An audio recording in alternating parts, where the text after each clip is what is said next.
প্রথম থেকে দেখি। প্রথমত আমরা একটা টি বিম নিলাম, এটার উপরের অংশ হলো ফ্লেন্স আর নিচের অংশ হলো ওয়েব।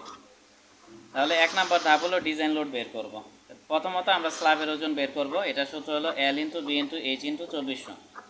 এখানে L হলো স্প্যান দৈর্ঘ্য আর B হলো একটা বিমের কেন্দ্র থেকে আরেকটা বিমের কেন্দ্র পর্যন্ত দূরত্ব, মানে সেন্টার টু সেন্টার।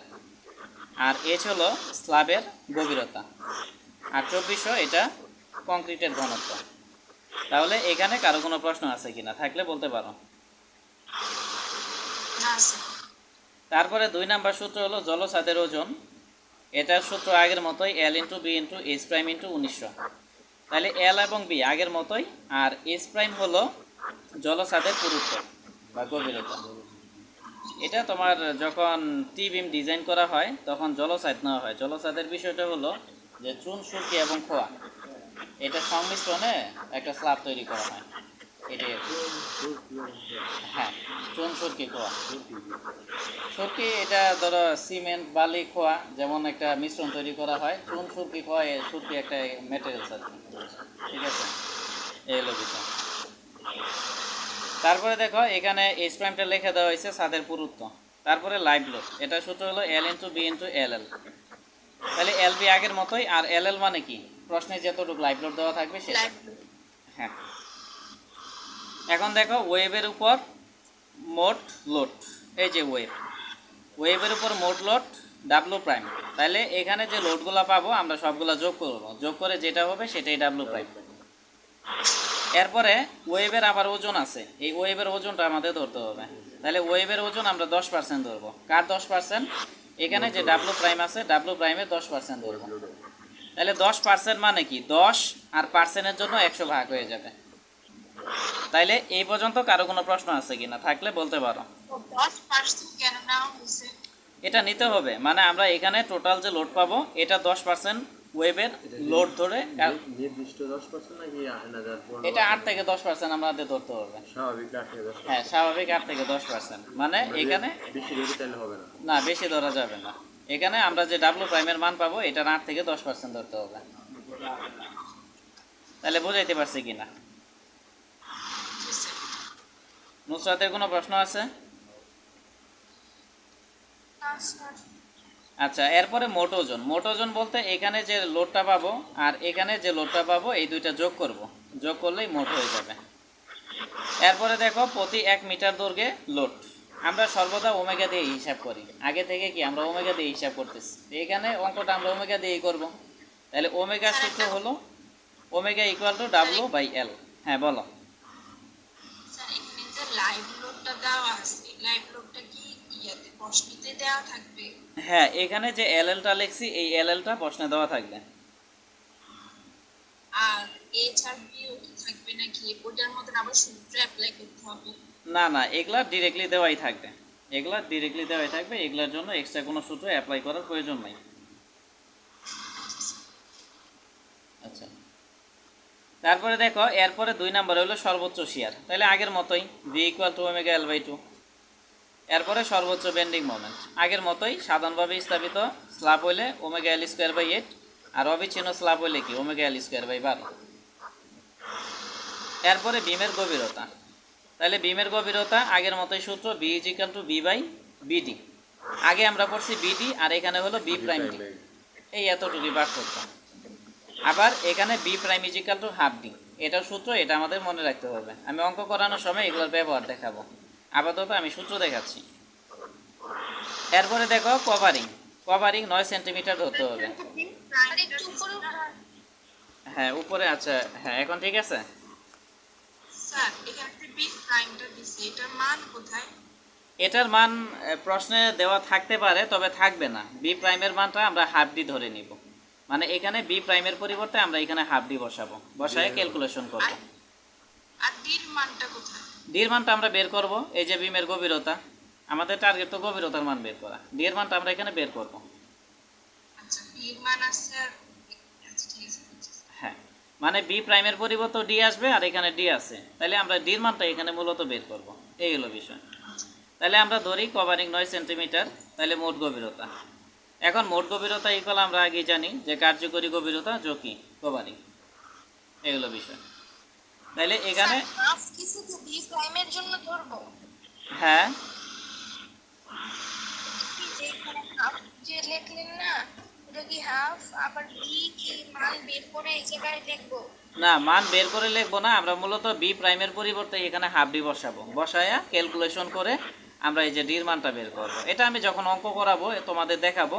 আপাতত তোমরা সূত্রগুলা দেখো, সূত্রগুলা কিভাবে কাজ করতেছে, ঠিক আছে স্যার। এই আর কি। ফর্মুলাগুলো দেখো, ফর্মুলা কিভাবে কাজ করে। আচ্ছা, তাহলে এটা হলো। এরপরে দেখো, এরপরে হলো ওয়েভের ওজন। এটা সূত্র হলো L into B prime into D minus H prime into হলো 2400। তাহলে দেখো এল বি প্রাইম তারপরে ডি এইচ প্রাইম 2400, এগুলা কিন্তু আমরা আগেই দেখছি। এগুলা এই যে এইচ প্রাইম, তারপরে কি এখানে বি প্রাইম, এই হলো বিষয় আর কি। তারপরে এই যে ডি, এই যে মানে আগে আমরা যে মানগুলা পাবো এই মানগুলো আমরা এখানে বসাবো, বসাই হিসাব করলেই ওয়েভের ওজন চলে আসবে। ঠিক আছে, এই হলো বিষয়। তাহলে এখন বলো এখানে কোনো প্রশ্ন আছে কিনা। স্যার এখানে আবার একটু বলেন তো কি বলছিলেন ওয়েভের ওজন? আমরা ওয়েভের ওজন প্রথমত 10% এখানে ধরে নিছি। এখন এই 10% যে ধরছি এটা কি ঠিক আছে না ভুল গেছে, এটা আমাদের চেক করতে হবে। ঠিক আছে, যে চেক করার জন্য এখানে কেন করা? হ্যাঁ, কেন করিনি? এখানে আমরা আনুমানিক প্রথমে ধরে নিছি যে 8 থেকে 10%। এখন অনুমান করে যে ধরে নিছি এটা ঠিক আছে না ভুল আছে এটা আমাদের চেক করতে হবে। চেক করার জন্য সূত্র কি, ওজনের সূত্র আমরা বেসিক্যালি জানি দৈর্ঘ্য গুণন প্রস্থ গুণন উচ্চতা গুণন কি ঘনত্ব। তাহলে দৈর্ঘ্য হলো এল, আর প্রস্থ হবে বি প্রাইম, আর গভীরতা হবে ডি মাইনাস এইচ প্রাইম, আর তারপরে হলো 2400। এই হলো বিষয়। তাহলে এখন বলো এখানে কোনো প্রশ্ন আছে কিনা। না, ভাই এটা পাওয়ার পরে যদি এখানে দেখি যে 10% বা 8% বা যেটা ধরছে ওটা ভুল, তখন কী করতে হবে? ভুল হলে আবার ডিজাইন করতে হবে, ভুল হলে আবার ডিজাইন করতে হবে। এই হলো বিষয়। স্যার এটাই তো আমি বলছিলাম যে প্রথমে যখন 10 নিয়েছিলাম তখন কেন আমরা এটা প্রমাণ করিনি, এখন কেন করতেছি? এটা মূল কথা হলো design is just a module. প্রমাণ পাইছি আমরা। আমি বলি যে design is just a module. ঠিক আছে, অথরিটি যা যেভাবে দিবে বা বিশেষজ্ঞরা যেভাবে করতে বলবে আমাদের এইভাবেই করতে হবে। আমরা চাইলে এর বাইরে যেতে পারবো না, এটাই আর কি। স্যার ভুল হয়ে গেলে আবার ম্যাথ করলে আমাদের সময় নষ্ট। না, ভুল তো হবে না, প্রশ্নে তো কখনো ভুল দিবে না। ঠিক আছে, প্রশ্ন ঠিক রেখেই দিবে, প্রশ্ন ভুল দিবে না। বুঝাইতে পারছি? এখন ভাই আমার একটা প্রশ্ন আছে। হ্যাঁ বলো। ধরেন আমি 10% নিয়ে করলাম, আরেকজন 8% নিয়ে করলো, তাহলে উত্তর তো সেম আসবে। উত্তর সেম না আসুক, মূল কথা হলো ডিজাইনের যে বিষয়, তুমি সূত্রগুলো ভালো করে লেখছো, ধাপ বাই ধাপ লেখছো, ক্যালকুলেশন যাই করো না কেন মার্ক দিতে বাধ্য। এটা যে কোনো টিচার মার্ক দিতে বাধ্য। হ্যাঁ সামিয়া, বলো। স্যার যদি ভুল হয় 10% নেওয়ার পর যদি এখানে মান আসার পর যখন ভুল হয় তাহলে কি আমরা আবার করব? ভুল হবে না আশা করি, মানে ঠিকই থাকবে। তারা যে অঙ্কটা দিবে যে মডিউলে দিবে এইভাবে তোমার ঠিক হবে। আচ্ছা, ভুল যদি হয় কথার কথা, তখন আমি যখন অঙ্ক করাবো তখন দেখাই দেব যে উপস্থিত তোমরা কি করতে পারো। তবে এটা পরবর্তী কাজ, এটা এখন শিখাই দেওয়া যাবে না, এখন এটা শিখাই দিলে বিপদ আছে। ঠিক আছে, হ্যাঁ, আগে তোমরা যোগ্যতা দিয়ে অঙ্ক করবা, তারপরে শর্টকাট কিছু বেরেন আছে ওগুলো পরে দিব। সব কিছু অনলাইনে বলা যাবে না, বলাটা উচিত না। ঠিক আছে, এই আর কি।